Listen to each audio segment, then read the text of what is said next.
Our next Deputy Collins, Deputy Connelly, Deputy Pringle and Deputy Daly are sharing 8 minutes, 2 minutes each. Thank you, Paula. I think that this Banded Hours Contract Bill 2016 is a very important piece of legislation which is supported by ICTU and in particular the main union organising retail workers, and that is mandate. Both organisations may propose amendments at committee stage, and I understand Deputy Cullinan is open to any such amendments. While zero-hour contracts are not as widespread here as in the UK, for example, that does not mean they are not widespread, and growing abuse of low-hour contracts and flexible work arrangements, particularly in the retail and so-called hospitality sector, fast food outlets and so on. It's not a problem confined to small enterprises, Minister, but major multiples and multinationals like Dunnes Stores, Tesco, McDonald's, among others.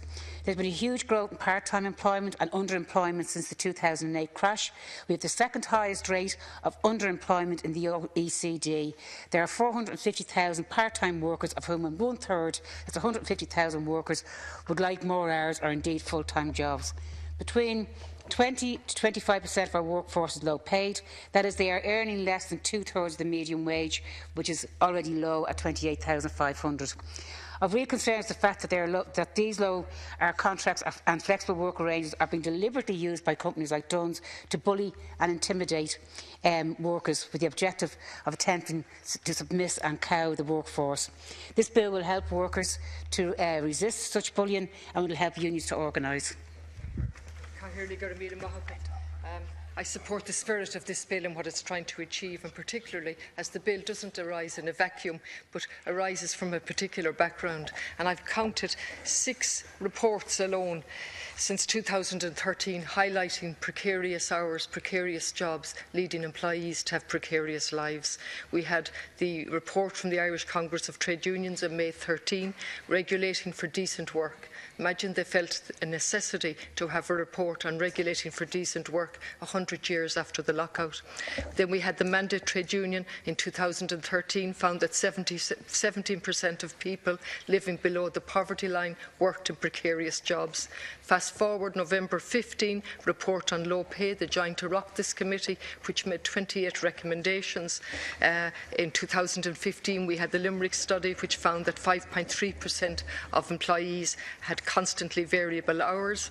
Last month, Unite published a report entitled The Truth About Irish Wages, 100 years after we got our freedom, clearly highlighting some shocking statistics, including the finding that Ireland has the second highest level of wage inequality behind Portugal when it comes to the difference between the lowest and the highest paid.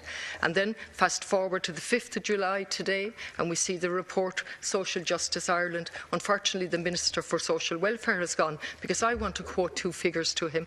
The number of people living in poverty in Ireland has increased by more than 100,000. Bringing it up to 750, and most notably 18% of adults living in poverty are employed. That's 1 in 5 of those living in poverty are employed. The absence of a guaranteed level of regular earnings has the most serious implications for the employee. It makes it extremely difficult for him or her to have any certainty over meeting their bills, getting a mortgage or a loan, or generally planning for the week ahead, not to mind the future. I support this bill, although I do see that there will be need for some amendments in relation to it. But at the very least, it's setting out to rectify one aspect of the precarious employment situation that many thousands of people find themselves in. Thank you very much, Deputy Pringle. Thanks, Cian Task's recent publication, Enforced Flexibility, Working in Ireland Today, documented the trend in a number of different sectors where flexibility is now an enforced condition placed on workers.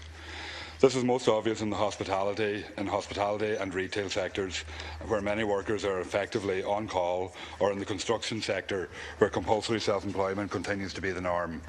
According to Task, better jobs require the development of anchor points to re-institutionalise the employment relationship. This bill attempts to address, at least to some extent, this reconnect between employer and employee, and to at least place the onus on the employer to make contracts reflective of the actual working week by allowing employees to move to a band that reflects their work pattern.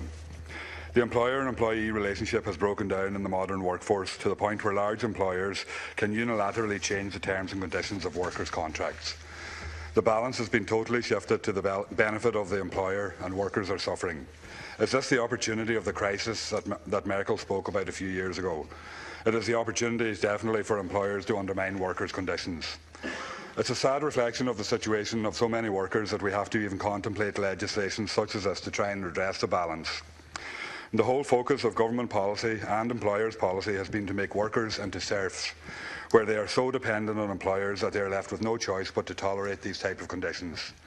Added to this is the situation in many parts of the country where there are no alternative employments available that would allow workers to have some choice of where they work. We need to create a system where the rights of employees are at least equal to the rights of employers, and this bill would go some way towards doing that. It might be old-fashioned, but it would also create a situation where employees might actually value their own worth and have some respect for their employer, giving them an interest in how the company actually performs, and that would actually benefit employers in the long run. Daly to conclude.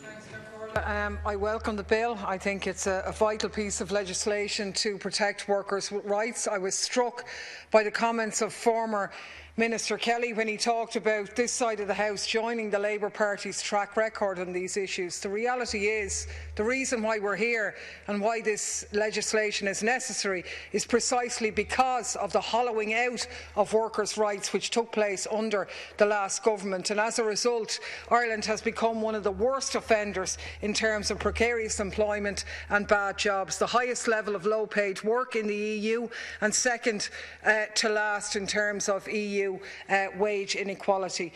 Insecurity, lack of being able to plan your life is causing huge stress to Irish workers, and it does affect mainly women, migrants and younger workers. And the bill does attempt and is very welcome in trying to ensure that workers are offered contracts that reflect their actual working week.